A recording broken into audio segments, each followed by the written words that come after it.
नमस्कार, Byju's exam prep IAS Hindi में आप सभी का स्वागत है। और आज हम 21 जून के द हिंदू समाचार पत्र में आए कुछ महत्वपूर्ण समाचारों का विश्लेषण करने वाले हैं। तो आइए शुरू करते हैं आज का समाचार विश्लेषण। सबसे पहले ये जान लेते हैं कि आज के इस सत्र में हम किन किन विषयों पर चर्चा करेंगे। सबसे पहले आईटी एक्ट के धारा 66 ए को लेकर के जो चर्चा किया गया है, हम उस पर यहाँ पर चर्चा करेंगे। किस प्रकार से दहेज के खिलाफ जो कानून बनाया गया है और उससे जुड़ा हुआ जो धारा 498 ए है उसका दुरुपयोग हो रहा है, इसको आधार बना करके जो एडिटोरियल आया है हम उसकी भी यहाँ पे चर्चा करने वाले हैं। रोजगार संकट को आधार बना करके जो एडिटोरियल आया है हम उसकी भी यहाँ पे चर्चा करेंगे। राष्ट्र को विविध और समावेशी रहना चाहिए, इसको आधार बना करके जो एडिटोरियल आया है हम उस पर भी चर्चा करने वाले हैं। और सबसे अंतिम में इन विषयों पर आधारित मुख्य परीक्षा के अभ्यास प्रश्नों पर भी हम चर्चा करेंगे। तो आइए शुरू करते हैं आज के इस सत्र को। आज के पेपर के पेज नंबर 7 पर एक न्यूज आया जिसका शीर्षक है रिजरेक्टिंग अ डेड लॉ, और ये टॉपिक समान अध्ययन 2 सरकारी नीति और समान अध्ययन 3 रक्षा से जुड़ा हुआ है। तो यहां पर चर्चा की गई है सूचना प्रौद्योगिकी अधिनियम 2000 की धारा 66 ए को लेकर के। आप सभी को पता है कि आईटी अधिनियम की धारा 66 ए को सुप्रीम कोर्ट ने 2015 में श्रेया सिंघल बनाम भारत संघ वाद में असंवैधानिक घोषित कर दिया था, लेकिन एक बार फिर से इसकी चर्चा शुरू हो गई है।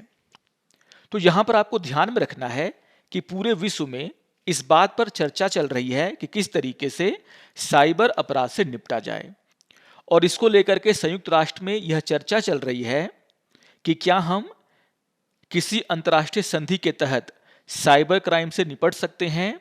और यहां पर इसी चर्चा में भारत ने जो है अपना एक प्रस्ताव दिया है जिसमें यह कहा गया है कि जो आक्रामक संदेश होते हैं उन्हें जो है अपराध मानना चाहिए। ऐसे संदेश भेजने वाले लोगों के ऊपर आपराधिक कार्रवाई करनी चाहिए। यहां पर भारत सरकार के द्वारा अपने सबमिशन में जो भाषा का इस्तेमाल किया गया है वह हूबहू धारा 66 ए में जो भाषा है उससे मिलता जुलता है। और बहुत सारे लोगों का यह तर्क है कि भारत सरकार जो है अब पिछले दरवाजे से इस कानून को फिर से जो है देश में लाना चाहती है, क्योंकि मान लीजिए अगर कोई अंतर्राष्ट्रीय संधि होती है इसको लेकर के साइबर अपराध से निपटने के लिए, और वहां पर अगर जो आक्रामक संदेश हैं उनका अपराधीकरण कर दिया जाता है, उसे अपराध माना जाता है, तो यहां पर भारत सरकार के द्वारा यह कहा जाएगा कि चूंकि अंतर्राष्ट्रीय संधि है और इसे जो है उन्हें लागू करना होगा अपने देश में, तो यहां पर वो क्या करेंगे, अंतर्राष्ट्रीय संधि को लागू करने के नाम पर फिर से हमारे देश में धारा 66 ए को लागू कर देंगे।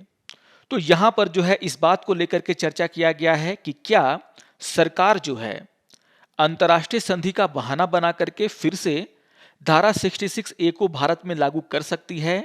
क्या यह आसान है, क्या ऐसा किया जा सकता है, इसी को लेकर के इस एडिटोरियल में चर्चा किया गया है।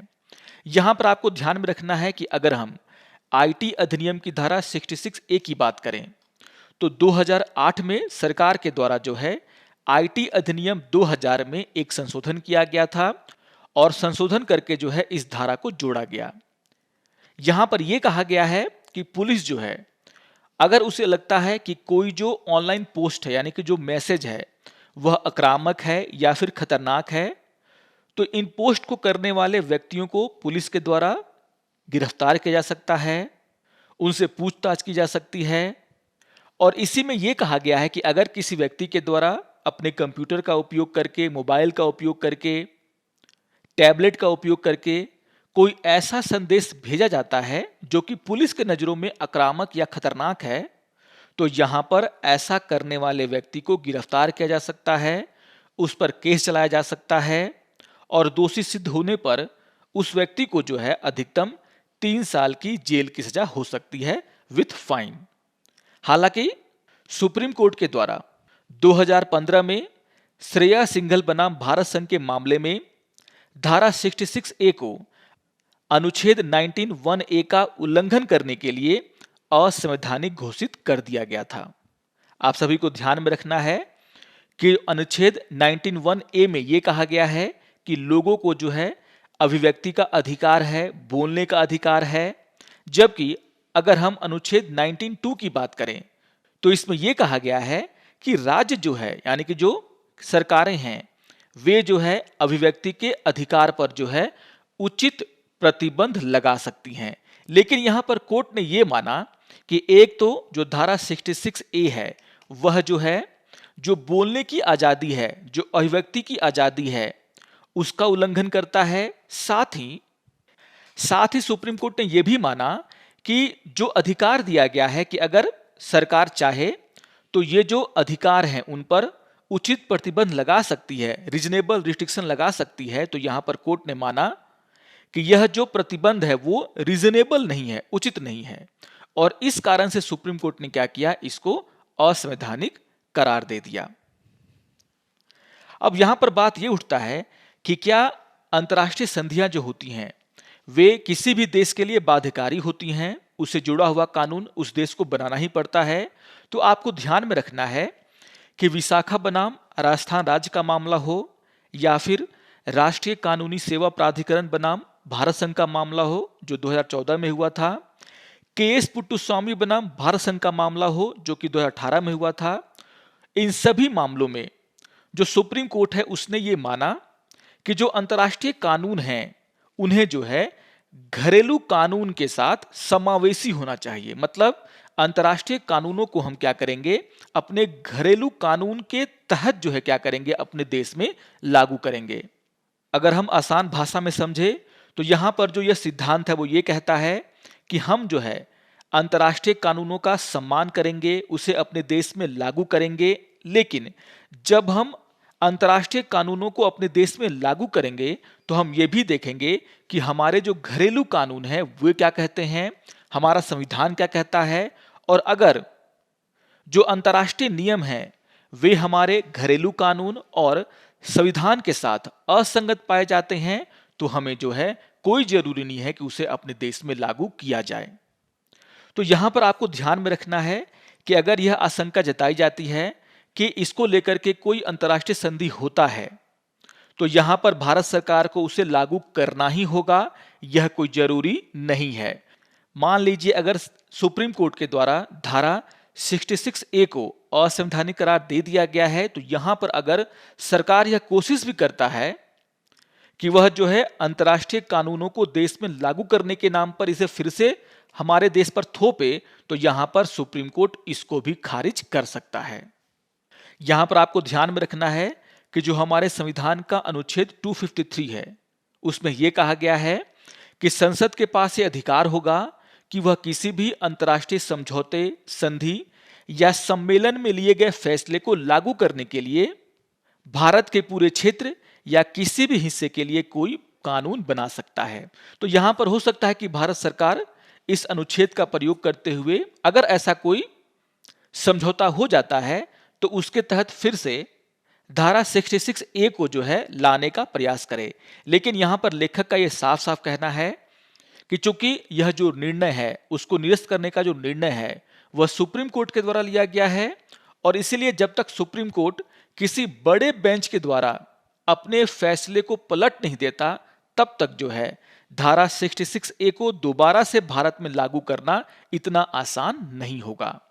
तो बहुत ही महत्वपूर्ण मुद्दा यहां पर उठाया गया है जिसको कि आप सभी को ध्यान में रखना है। आइए एक और एडिटोरियल पे हम यहां पे चर्चा कर लेते हैं। आज के पेपर के पेज नंबर 6 पर एक एडिटोरियल आया जिसका शीर्षक है a case of the court straying into legislative sphere और ये टॉपिक समान अध्ययन 2 शासन से जुड़ा हुआ है। तो बहुत ही इंपॉर्टेंट एडिटोरियल है ये और यहां पर जो दहेज प्रथा के खिलाफ जो कानून बना है उसके दुरुपयोग की भी बात कही गई है और इस बात पर भी चर्चा किया गया है किस तरीके से कभी कभी कोर्ट जो है वह अपनी सीमा से बाहर जाकर के जो ऐसे फैसले लेता है जो कि सरकार के द्वारा किया जाना चाहिए। यहां पर आपको ध्यान में रखना है कि हाल ही में इलाहाबाद उच्च न्यायालय ने आईपीसी की धारा 498(a) के दुरुपयोग का संज्ञान लिया और उसके लिए जो है कुछ सुरक्षा उपायों का प्रस्ताव दिया है। आपको ध्यान में रखना है कि न्यायालय के द्वारा जिस तरीके से दहेज के खिलाफ कानून का दुरुपयोग हो रहा है, उसको लेकर के चिंता व्यक्त की गई है। और यहां पर जो है कोर्ट ने यह कहा है कि जब भी धारा 498A के तहत कोई भी प्राथमिकी दर्ज होगी तो यहां पर जो है ऐसी स्थिति में 2 महीनों की जो कूलिंग अवधि होती है उस दौरान महिला के पति को या फिर उसके परिवार के सदस्यों के खिलाफ कोई भी गिरफ्तारी या फिर दंडात्मक कार्रवाई नहीं की जा सकती है। और यहां पर कोर्ट का यह कहना है कि यह जो 2 महीने का कूलिंग ऑफ पीरियड है उसमें जो है इन मामलों को संबंधित जिले के परिवार कल्याण समिति के पास भेजा जाना चाहिए। और यहां पर जब तक परिवार कल्याण समिति का रिपोर्ट नहीं आ जाता तब तक जो है उसके पति को और उसके परिवार के सदस्यों को गिरफ्तार नहीं करना चाहिए, जिसे हम कह रहे हैं 2 महीने का कूलिंग अवधि। तो ये बात यहां पर जो है इलाहाबाद उच्च न्यायालय के द्वारा कहा गया है। यहां पर जो है अदालत के द्वारा यह भी आदेश दिया गया कि प्रत्येक जिले में एक परिवार कल्याण समिति होनी चाहिए और उसका जो अध्यक्ष है वह उस जिले के परिवार न्यायालय का कोई जिला या फिर सत्र न्यायाधीश या फिर परिवार न्यायालय यानी कि फैमिली कोर्ट का प्रधान न्यायाधीश होना चाहिए। यहां पर हाई कोर्ट के द्वारा यह भी कहा गया कि यह जो समिति होगी उसमें जो है एक सरकारी लॉ कॉलेज या फिर राज्य विश्वविद्यालय या फिर राष्ट्रीय कानून विश्वविद्यालय के सबसे जो वरिष्ठ छात्र होते हैं यानी कि जो 5वें वर्ष के छात्र होते हैं उन्हें जो है शामिल किया जा सकता है जिनके पास अच्छा अकादमिक ट्रैक रिकॉर्ड हो। अब यहां पर आपको ध्यान में रखना है कि इसी तरीके का जो आदेश है वह सुप्रीम कोर्ट ने भी 2017 में जारी किया था ताकि जो धारा 498A है उसके दुरुपयोग को रोका जा सके। यहां पर सुप्रीम कोर्ट ने भी आदेश दिया था कि जो भी इस धारा के तहत शिकायतें आती हैं उन शिकायतों को देखने के लिए परिवार कल्याण समिति का गठन पूरे देश में करने चाहिए। हालांकि यहां पर सितंबर 2018 में सुप्रीम कोर्ट ने खुद ही इस फैसले को वापस ले लिया, इस पर रोक लगा दिया। और यहां पर उस समय सुप्रीम कोर्ट का यह कहना था कि परिवार कल्याण समिति को लेकर के जो निर्देश सुप्रीम कोर्ट ने दिए हैं वो कहीं ना कहीं एक तरीके से इस बात को घोषित करते हैं कि सुप्रीम कोर्ट ने जो है सरकार के काम में दखल अंदाजी किया है। आपको ध्यान में रखना है कि अगर कोई परिवार कल्याण समिति बनती भी है तो यहां पर उसके मेंबर कौन होंगे, उनका जो सर्विस टर्म क्या होगा, ये सभी तय करना सरकार का काम है, ना कि न्यायालय का। तो यहां पर एक बहुत ही महत्वपूर्ण मुद्दा सामने आ गया और वो मुद्दा है न्यायिक अतिरेक का। यानी कि कभी कभी न्यायालय जो है वह जो है सरकार के कामकाज में हस्तक्षेप करना शुरू कर देती हैं। जो विधायी कार्य हैं उसमें जो है वे प्रवेश करने लगती हैं और जब किसी अदालत के द्वारा ऐसा किया जाता है तो हम उसे बोलते हैं न्यायिक अतिरेक का मामला। तो यहां पर इलाहाबाद उच्च न्यायालय के द्वारा जो फैसला यहां पर दिया गया है, लेखक का यह कहना है कि यह फैसला भी न्यायिक अतिरेक का मामला है। अगर हम न्यायिक अतिरेक की बात करें तो न्यायिक अतिरेक तब होता है जब न्यायपालिका सरकार के विधायी या फिर कार्यकारी अंगों के कामकाज में जो है हस्तक्षेप करना शुरू कर देती है। यानी कि न्यायपालिका अपने पावर को पार कर जाती है, अपनी शक्तियों को पार कर जाती है और फिर वह जो है सरकार की जो विधायी शक्तियां हैं उनमें प्रवेश कर जाती है। तो यहां पर यह नहीं होना चाहिए। आप सभी जानते हैं कि हमारे देश में न्यायपालिका के कार्य अलग हैं, कार्यपालिका के कार्य अलग हैं, विधायिका के कार्य अलग हैं और ये तीनों जो है एक दूसरे के कार्यों में हस्तक्षेप नहीं करते हैं। आपको ध्यान में रखना है कि बहुत सारे लोग जो हैं न्यायिक सक्रियता और न्यायिक अतिरेक को जो है एक ही समझते हैं, लेकिन आपको समझना होगा कि न्यायिक सक्रियता अलग है और न्यायिक अतिरेक अलग है। न्यायिक सक्रियता के बहुत सारे एग्जाम्पल हैं। आपने देखा होगा कि सुप्रीम कोर्ट ने बहुत सारे ऐसे जजमेंट दिए हैं जिससे कि हमारे देश में संविधान को बचाया गया है। यहीं का अगर हम एग्जाम्पल लेते हैं तो जिस तरीके से सुप्रीम कोर्ट के द्वारा जो आईटी अधिनियम की धारा 66A है उसे जो है असंवैधानिक करार दिया गया। यह एक तरीके से न्यायिक सक्रियता का मामला है। लेकिन अगर न्यायालय के द्वारा जब किसी कमेटी के मेंबर को तय किए जाने लगे, जब उसके कार्यकाल को तय किए जाने लगे, तो यहां पर यह जो मामला है वह न्यायिक अतिरेक का बन जाता है, क्योंकि यह काम सरकार का है। सरकार यह तय करती है कि किसी समिति में कितने सदस्य होंगे, कौन सदस्य होंगे और उनका जो टर्म क्या होगा। तो आपको यह ध्यान में रखना है कि जो न्यायिक सक्रियता है और जो न्यायिक अतिरेक है वे दोनों अलग अलग हैं। न्यायिक सक्रियता तब होता है जब न्यायालय जो है अपनी शक्तियों का प्रयोग करके देश में जो है व्यवस्था कायम करने का प्रयास करता है जो समाज के लिए फायदेमंद होता है। लेकिन न्यायिक अतिरेक तब होता है जब अदालत की जो न्यायिक सक्रियता है वह अपनी सीमा को पार कर जाती है। तो बहुत ही महत्वपूर्ण मुद्दा यहां पर उठाया गया है लेखक के द्वारा, और अब मुद्दा है न्यायिक अतिरेक का, जिसको कि आपको यहां पर ध्यान से समझना है। अगर हम धारा 498A की बात करें तो आपको ध्यान में रखना है कि इसमें यह कहा गया है कि अगर किसी महिला का पति या फिर पति का जो रिश्तेदार है उसके साथ क्रूरता करता है, उसके साथ मारपीट करता है, तो यहां पर ऐसे कृत्य के लिए जो है उसके पति को और उसके रिश्तेदारों को अधिकतम 3 वर्ष तक की सजा हो सकती है जुर्माने के साथ। तो यहां पर जो है महिलाओं के द्वारा कभी कभी इसका दुरुपयोग भी किया जाता है। अगर हम यहां पर देखते हैं डेटा को तो आपको समझ में आएगा कि बहुत सारे ऐसे मामले हैं जहां पर धारा 498A का दुरुपयोग किया गया है। आप देख सकते हैं कि जो एनसीआरबी का डेटा है वो ये कहता है कि जो सेक्शन 498 के तहत जो महिला पर अत्याचार के जो मामले दर्ज होते हैं, यानी कि पति के द्वारा या फिर रिश्तेदारों के द्वारा महिला पर जो अत्याचार किया जाता है, उसमें जितने भी मामले दर्ज होते हैं उनमें से सिर्फ और सिर्फ 12.2% मामलों में ही कन्विक्शन रेट है, यानी कि अपराध सिद्ध हो पाता है। तो इससे आपको समझ में आएगा कि यहां पर बहुत सारे ऐसे मामले होते हैं जो कि गलत होते हैं, और एनसीआरबी का डेटा यह साफ साफ दर्शाता है। तो यहां पर बहुत सारी महिलाओं के खिलाफ, अपने पति और रिश्तेदारों के खिलाफ इसका उपयोग किया जाता है, उन्हें ब्लैकमेल करने के लिए इसका उपयोग किया जाता है, और इससे बहुत सारे दुष्परिणाम भी हमें देखने को मिल रहे हैं। जैसे जो विवाह है उसमें ह्रास हो रहा है, यानी कि विवाह जो है वो जल्दी जल्दी टूट रहे हैं। तो यहां पर ऐसे मामले जिनका समाधान संभव है वहां पर भी समाधान नहीं हो पाता है। तो इस तरह की बातें आपको ध्यान में रखनी है।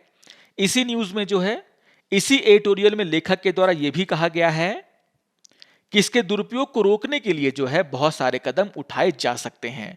कुछ कदमों की यहां पे चर्चा की गई है, आपको भी ये जानना चाहिए। यहां पर यह कहा गया है कि सबसे पहले पुलिस को जो है यह सुनिश्चित करना चाहिए कि किसी व्यक्ति को जो है इस सेक्शन के अंतर्गत अगर गिरफ्तार करना है तो पुलिस के पास पर्याप्त कारण और विश्वसनीय सामग्री है कि नहीं।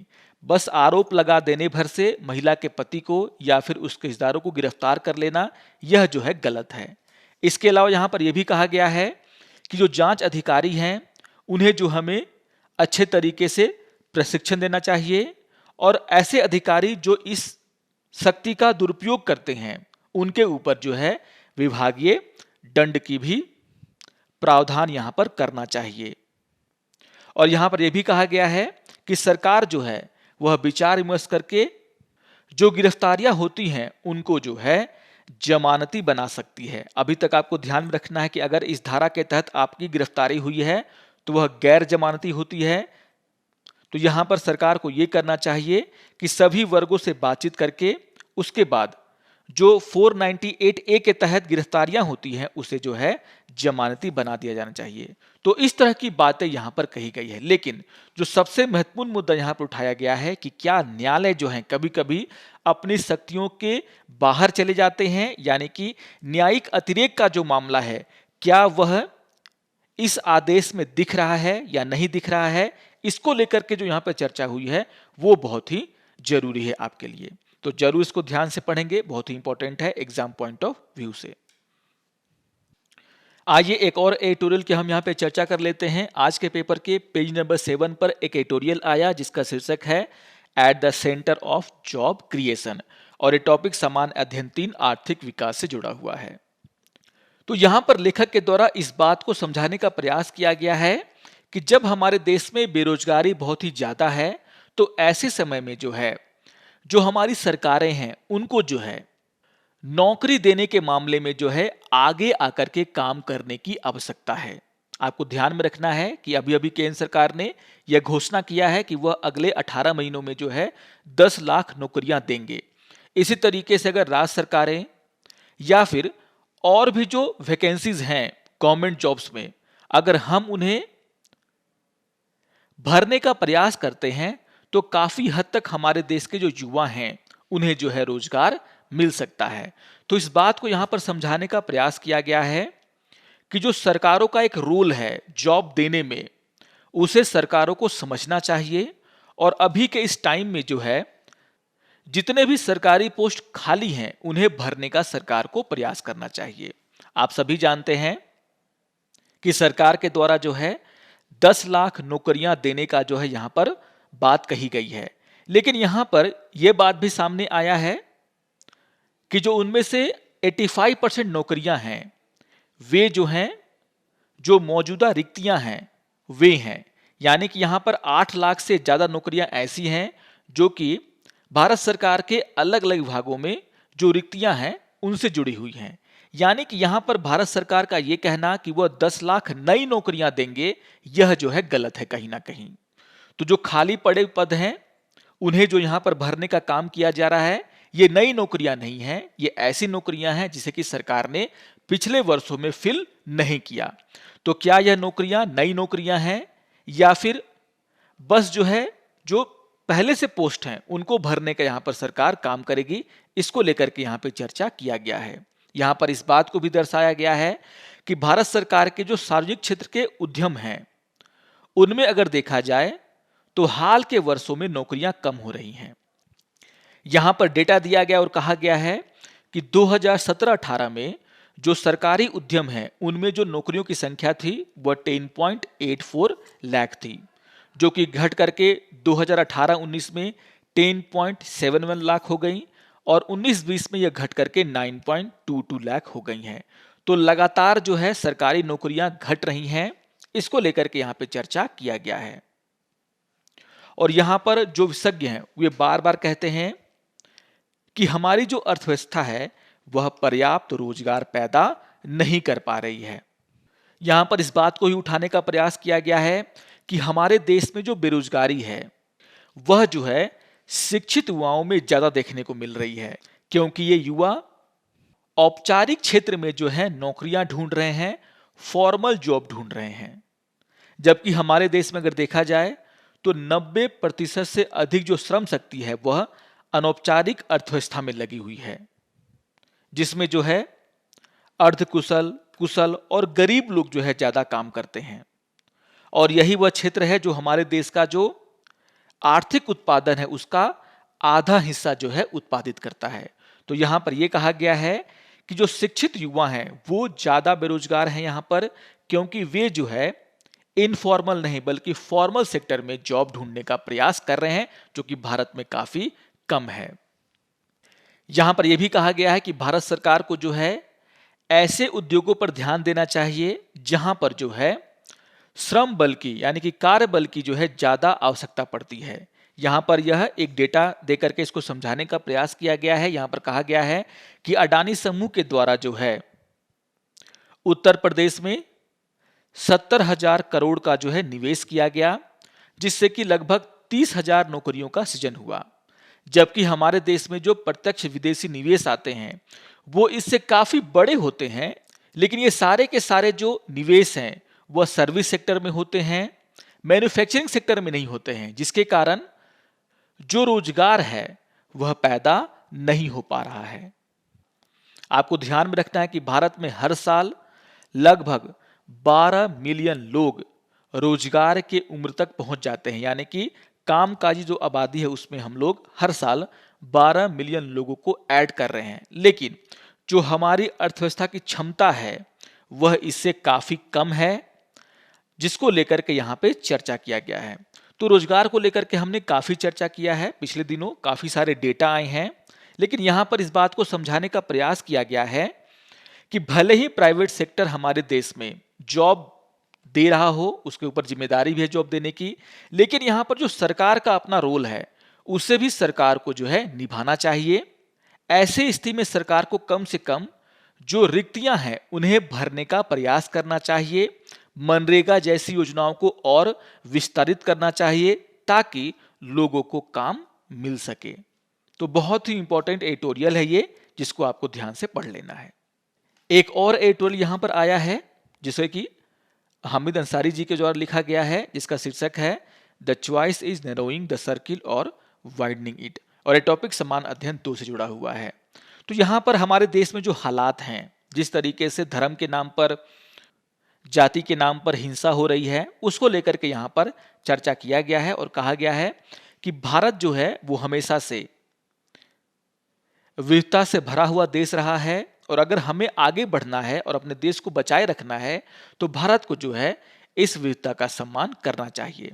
तो कुछ बहुत ही इंपॉर्टेंट बातें यहां पर लिखी गई हैं, जैसे यहां पर बताया गया है कि हम अपने देश में जो भी कार्य करते हैं उसका असर विदेशों में रह रहे भारतीयों पर पड़ता है। आप सभी जानते हैं किस तरीके से गल्फ के देशों के द्वारा जो अभी मामला हुआ उसको लेकर के तीखी प्रतिक्रिया आई, इससे भारत और उनके जो रिश्ते हैं वो भी बिगड़ते हैं।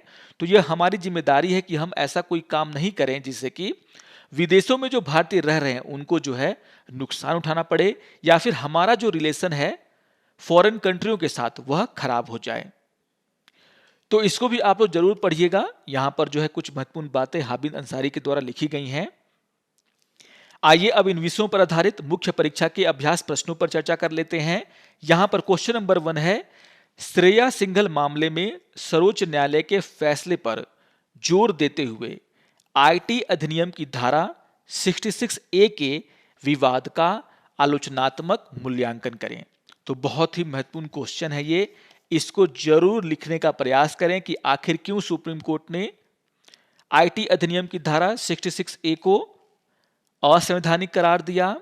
श्रेया सिंघल के मामले का आप जिक्र कर सकते हैं, और अभी जिस तरीके से अंतर्राष्ट्रीय संधि का उपयोग करके हमारे देश में इसे फिर से लागू किया जा सकता है, इस संभावना का भी आप यहां पर चर्चा करें। आइए देख लेते हैं क्वेश्चन नंबर 2 को। क्वेश्चन नंबर 2 है, न्यायिक अतिरेक शब्द से आप क्या समझते हैं? भारतीय दंड संहिता की धारा 498A के दुरुपयोग के संबंध में इलाहाबाद उच्च न्यायालय के हाल के निर्देशों के संदर्भ में इसका परीक्षण करें। तो बहुत ही महत्वपूर्ण क्वेश्चन है ये, आपको ये समझाना होगा कि आखिर ये न्यायिक अतिरेक क्या होता है, और यहां पर इसको समझाने के लिए आपको इलाहाबाद उच्च न्यायालय का जो अभी धारा 498A को लेकर के जो निर्देश आया है उसका आप यहां पर उपयोग कर सकते हैं कि किस तरीके से उच्च न्यायालय ने जो है सरकार के कामकाज में हस्तक्षेप करने का काम किया है। तो बहुत ही महत्वपूर्ण क्वेश्चन है, इसको जरूर लिखने का प्रयास करें। आशा करता हूं कि आप सभी को आज का समाचार विश्लेषण पसंद आया होगा। सारे टॉपिक्स बहुत ही महत्वपूर्ण हैं, महत्वपूर्ण मुद्दे को यहां पर बहुत ही महत्वपूर्ण मुद्दों को यहां पर उठाया गया है, इसको आप लोग जरूर पढ़ेंगे। और अगर आपको ये वीडियो अच्छा लगे तो आप जरूर इसको लाइक करें, शेयर करें और दूसरों को भी सब्सक्राइब करने के लिए प्रेरित करें। तो मिलते हैं समाचार विश्लेषण के अगले अंक में, तब तक के लिए नमस्कार और धन्यवाद।